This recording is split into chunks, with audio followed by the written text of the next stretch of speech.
Halo guys, welcome back again to my channel bersama saya Hansen di sini dan seperti biasanya setiap harinya saya akan buatkan video seputar cryptocurrency. Apa kabar kalian hari ini semuanya? Semoga dalam keadaan yang baik-baik saja.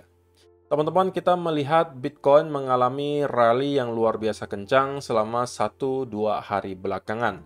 Bahkan per hari ini kita melihat Bitcoin kembali reclaim di atas $60.000 dan sempat menyentuh 62.000 sebelum pada akhirnya mendapatkan sedikit pullback. Nah, di video hari ini kita bakal membahas apakah kira-kira ini berarti semua koreksi yang kita lihat selama berbulan-bulan terakhir telah usai dan kita telah siap untuk ke all time high yang baru, ataukah masih ada sesuatu yang perlu kita waspadai sebelum kita terlalu overconfidence. Kita bakal membahas itu di video hari ini, jadi stay tune terus sampai akhir video. Nah, sekarang kita bakal mulai dari CoinMarketCap terlebih dahulu. Per hari ini secara global market cap kripto berada di angka 2,15 triliun dolar atau naik sekitar 7,10%. Nah, di top 10 coin sendiri kita juga melihat keadaannya dominan berwarna hijau, kenaikannya ranging antara 2, sekian persen hingga kurang lebih 11%. Dan menjadi top performer hari ini adalah Toncoin dengan kenaikan 11,10% ke 6,27 dolar. So, itu adalah outlook sementara dari beberapa top coin yang ada. Sekarang kita langsung saja masuk ke beberapa data dan berita terbaru hari ini. Nah, yang pertama teman-teman, dengan adanya kenaikan yang terjadi di Bitcoin selama 24 jam terakhir, kita lagi-lagi clear banyak sekali titik likuidasi yang baru saja kita bahas kemarin ya teman-teman. Bahwa kita melihat banyak sekali titik likuidasi yang berada di area range 59 sampai kurang lebih 62.000 dolar. Dan kita telah hit sampai ke area 62.000 dan meliquid banyak sekali short di sini. Oke, sehingga kalau misalnya teman-teman perhatikan di angka likuidasi per 24 jam terakhir, itu angkanya lumayan besar. Sekitaran 217 juta dolar dan 72%-nya itu datang dari arah short. Jadi kenaikan yang kita lihat terjadi di Bitcoin selama 24 jam terakhir selain disebabkan oleh adanya inflow atau demand yang masuk, tapi juga ada short squeeze yang membantu Bitcoin terus mengalami kenaikan yang signifikan. Nah, pertanyaannya sekarang bagaimana kondisi liquidation heat map? Kalau misalnya kita perhatikan untuk 1 week, maka sebenarnya masih ada tumpukan ya, sedikit di sekitaran area range 63 sampai 64 ribu dolar. Dan kalau misalnya kita melihat yang 1 bulanan, ini sebenarnya sudah lumayan banyak yang kecuci, yang tumpukannya lumayan besar itu nanti sudah ada di area 67 sampai 70 ribu dolar. Kalau misalnya kita melihat yang 3 bulanan, hal yang sama juga bisa kita katakan yaitu adalah 70 sampai ke area 72.000 itu menjadi titik yang menjadi pool of liquidity berikutnya. Nah, apakah kita akan melihat market maker mencoba untuk mendorong harganya sampai ke angka tersebut? Ya, kita mungkin bakalan tahu jawabannya dalam beberapa waktu ke depan. Tapi untuk sementara, ya kita harus katakan bahwa reclaim di atas area 60.000 untuk Bitcoin merupakan sesuatu yang sangat positif. Bisa kita lihat dari segi price action. Jadi yang pertama itu adalah kita melihat ada short squeeze yang membantu Bitcoin mengalami kenaikan yang lumayan signifikan. Selain daripada itu, kita juga tentunya melihat ada inflow yang cukup besar datang dari spot Bitcoin ETF, teman-teman. Secara total, net flow-nya itu ada sebesar 3.380 surplus. Dan kita melihat BlackRock kembali menyerok 2.756 Bitcoin. Wisdom Tree 1.985, Fidelity 1.092, ARK Invest itu 550, dan kita melihat Grayscale melakukan outflow yang lumayan besar, 3.065 Bitcoin. Ya, kalau misalnya kita exclude Grayscale, berarti sebenarnya ada pembelian kurang lebih 6 ribuan Bitcoin kemarin, teman-teman. Tapi karena Grayscale outflow-nya 3.000, jadi secara total kita melihat net flow-nya itu menjadi 3.380 Bitcoin. Inilah yang baru saja saya sampaikan di video kemarin, teman-teman. Kalau kita bisa melihat ada konsistensi di inflow spot Bitcoin ETF, maka itu bisa menunjang kenaikan dari Bitcoin itu sendiri. Sekali lagi kita harapkan bahwa ini bisa konsisten. Kita nggak mau cuma misalnya 1 hari inflow, besoknya outflow, besoknya lagi inflow, kemudian outflow. Kita mau ada konsistensi, kalau misalnya inflow, ya inflow-nya terus-menerus terjadi, dan kita harapkan angkanya semakin meningkat. Perlu teman-teman ingat bahwa sudah banyak bank-bank dan juga institusi-institusi besar yang memperbolehkan, ini baru-baru terjadi ya teman-teman, memperbolehkan para financial advisor-nya untuk menawarkan spot Bitcoin ETF. Sehingga dalam beberapa waktu ke depan kita sudah mungkin bisa melihat efek dari kejadian tersebut. Di mana kita mungkin bisa melihat konsistensi atau bahkan peningkatan tren inflow di spot Bitcoin ETF.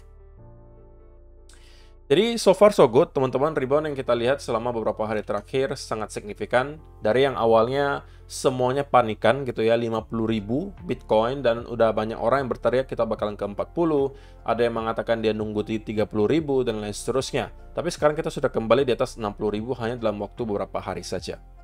Nah kalau pertanyaannya kemudian, apakah sebenarnya pergerakan cycle kali ini berbeda dengan cycle-cycle sebelumnya? Nah, menurut Benjamin Cowen, sebenarnya apa yang kita lihat terjadi di Bitcoin itu ya memang sewajarnya terjadi. Kenapa? Karena di setiap cycle memang ini adalah grafik teman-teman yang menunjukkan ROI atau Return on Investment disandingkan dengan hari sejak market cycle bottom. Oke? Jadi perhitungannya dari hari di mana kita menemukan bottom dari sebuah bear market. Nah biasanya teman-teman, ketika kita melihat kita telah menemukan bottom bear market, 400 hari setelahnya sampai ke 700 hari setelahnya, itu biasanya memang kita sedang berada di fase konsolidasi, teman-teman. Nah, barulah ketika kita melihat ke hari 700-an, 800 sampai 900, itu kita mulai start melihat adanya rally. Ini kalau kalian perhatikan yang berwarna pink ini adalah cycle sekarang, sedangkan yang berwarna orange di sini atau jingga itu adalah market cycle ketiga, market cycle keempat itu adalah yang warna hijau di sini. Ini yang tahun 2020 kemarin, teman-teman. Nah, kita bisa melihat, jika memang kita akan mengulangi hal yang sama, teman-teman, maka kita mungkin bisa expect Bitcoin itu masih akan terkonsolidasi selama 1 atau 2 bulan lagi. Sebelum pada akhirnya kita akan berhasil untuk breakout ke all-time high yang baru dan start untuk mengalami rally yang luar biasa. Nah, kalau kita asumsikan hal tersebut benar, maka itu berarti kita akan start mulai rally lagi di bulan Oktober, yang merupakan kuartal 4 tahun 2024. Itu juga sebenarnya bertepatan dengan satu katalis yang udah pernah kita bahas juga beberapa waktu sebelumnya, di mana para pengguna FTX itu kemungkinan bakalan mendapatkan dana mereka kembali dalam bentuk stablecoin, dan jumlahnya itu ada belasan billion dollar, dan ekspektasinya bakalan dikembalikan di bulan Oktober. Nah, kalau memang benar, teman-teman, itu bisa menjadi salah satu katalis juga yang seirama dengan apa yang kita lihat di sini. Data historisnya ya seperti itu. Kita mungkin bisa konsolidasi selama 1-2 bulan lagi. Bertepatan dengan katalis yang tadi. Apakah itu sebuah kebetulan? Who knows? Apakah kita juga akan mengulangi hal yang sama? Ya bisa jadi.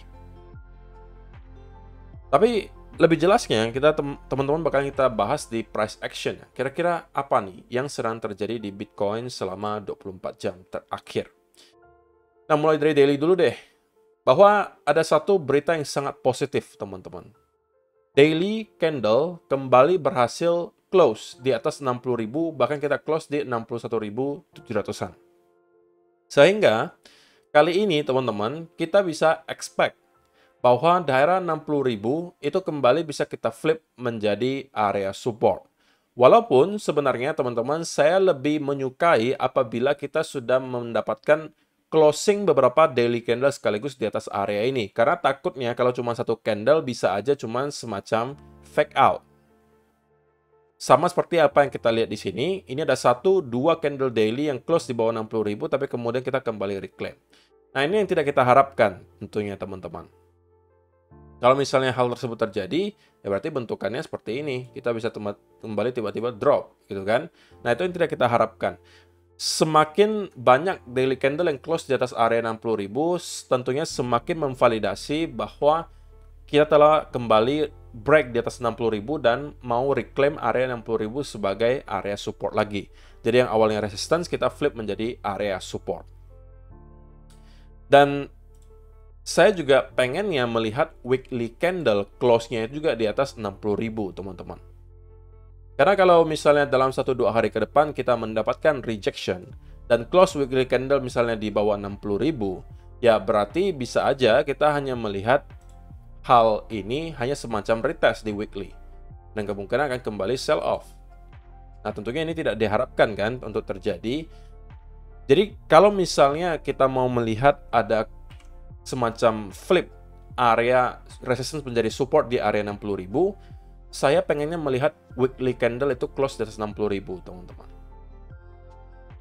Kalau misalnya itu terjadi, ya saya cukup confidence bisa menyatakan bahwa kita kemungkinan telah reclaim area 60.000 sebagai support. Tapi sebelum hal tersebut terjadi, kita masih harus tetap skeptis memandang market gitu ya, walaupun kita melihat ada beberapa candle daily yang menunjukkan buying pressure yang luar biasa besar, tetapi itu tidak bisa kita jadikan sebagai alasan untuk kemudian overconfidence. Nah, kalau misalnya kita zoom in ke time frame yang lebih kecil, teman-teman, maka kita bisa menemukan juga bahwa Bitcoin itu tanpa ada halangan yang berarti kemarin breakout di atas area 60.000. Saya sudah sampaikan dari beberapa video terakhir bahwa jika saya mendapatkan ada reversal pattern dari sekitaran area di sini, maka itu akan saya manfaatkan untuk peluang short.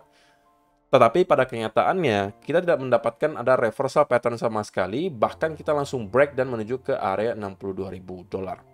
Nah, inilah juga kenapa kembali mengingatkan ke kita pentingnya menunggu setup dan konfirmasi. Kalau misalnya teman-teman langsung short hanya karena melihat Bitcoin nyentuh ke 60.000, maka harusnya kalian mendapatkan setup yang loss. Beda cerita dengan teman-teman yang menunggu setup terlebih dahulu, baru masuk ketika terkonfirmasi. Nah, kalau teman-teman yang konservatif dan modelnya seperti ini, maka kalian terselamatkan nih dari breakout yang terjadi di Bitcoin tanpa ada hadangan sama sekali.